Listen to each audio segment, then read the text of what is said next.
Now, let's get an expert's take on the current state of affairs on this second anniversary of the first ever North Korea-U.S. summit in Singapore. I'm happy to say we have North Korea expert Go Myong-Hyun, research fellow at the Asan Institute for Policy Studies, on the line to discuss where we stand 2 years on. Dr. Go, watching the video of that day in that report there, it seems like yesterday, not 2 years ago, it really was a genuinely historic event. There was hope something concrete could come of it. Now we have the benefit of hindsight, of course. Was it little more than a photo opportunity for the two leaders? Well, first of all, thank you for having me. I'd like to say that, I wouldn't really minimize the significance of the Singapore summit to just a follow-up. We have to understand that the dialogue between the United States and North Korea is a little bit different from other more normal relationships. Usually, this kind of high-level summit takes place at the end of a diplomatic process to celebrate an agreement or essentially a negotiated outcome. But when it comes to North Korea, the summit, the Singapore summit, was about to start a new relationship between what used to be very antagonistic two countries. So, in that sense, I think the symbolic photo of itself was basically a major success because it set the tone for the future of the U.S.-DPK relations. And even if there's a change of administration in Washington, I think it's going to be a precedent that the future presidents of the United States will have to take into account. Yeah, and you could say there was some progress between Singapore and the so-called no-deal Hanoi summit in Vietnam, the second Kim-Trump summit. That was seen by many as the moment when the wheels truly came off in terms of the denuclearization process. What do you think?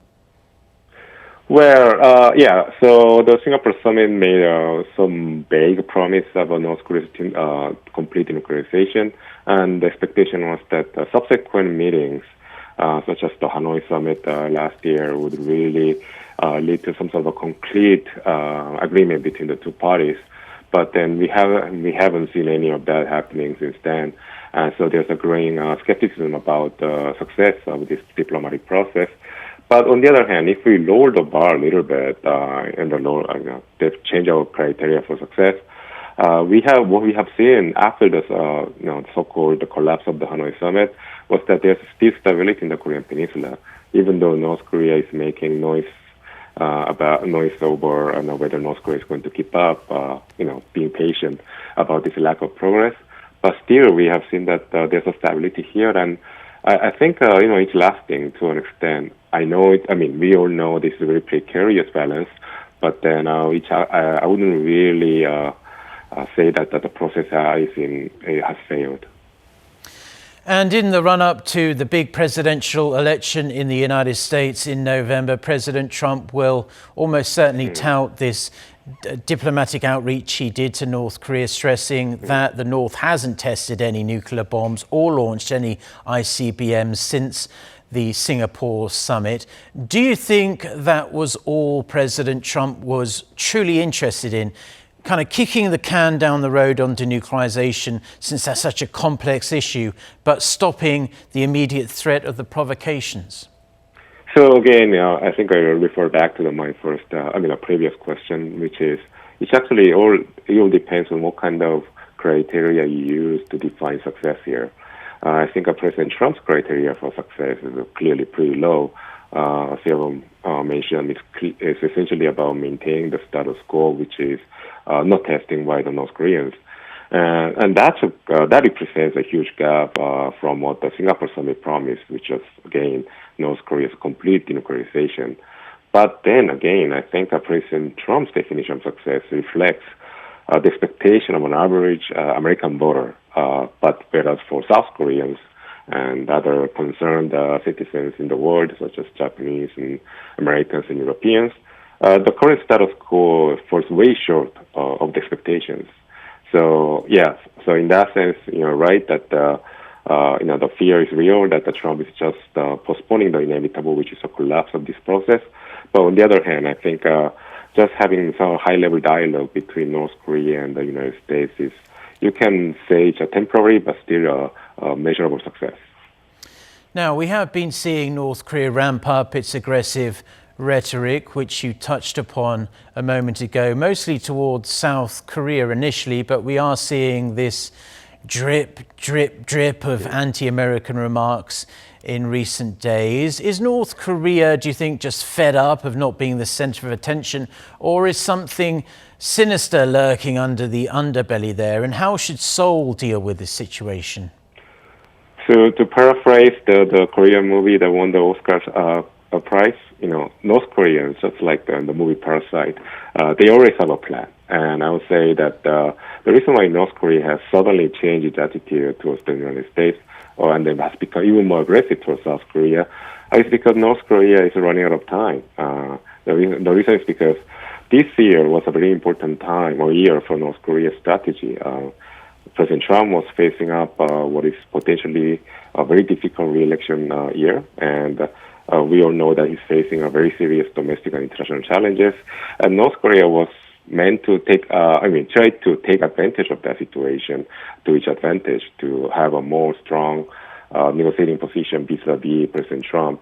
But because of the COVID-19 crisis that North Korea also experienced and then suffered from, I think North Korea has wasted quite a bit of time this year.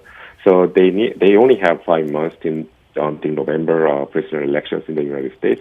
So they need to execute their previous, the strategy they already prepared in a very compressed time frame. And that's the reason why we see this very rapid escalation, in rhetoric at least, from the North Koreans.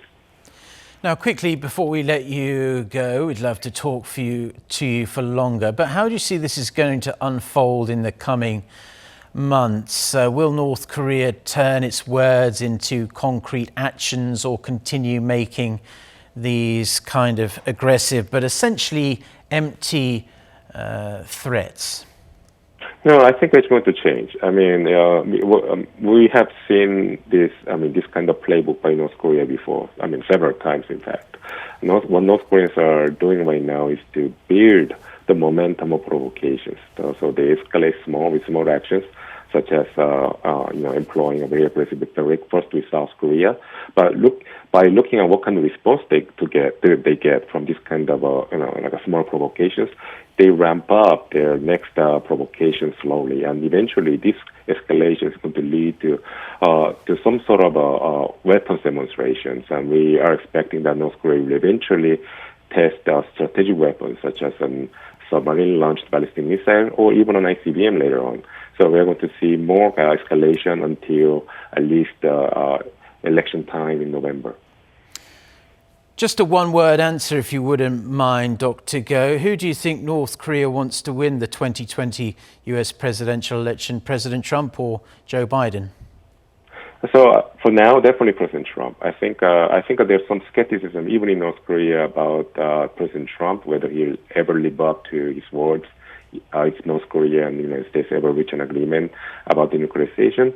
But it looks like Kim Jong-un is very much invested personally in his relationship with President Trump. So I think he's hoping that the President Trump gets reelected and essentially fulfill some of the very strong promises that President Trump made to him in the past 2 years. So definitely President Trump.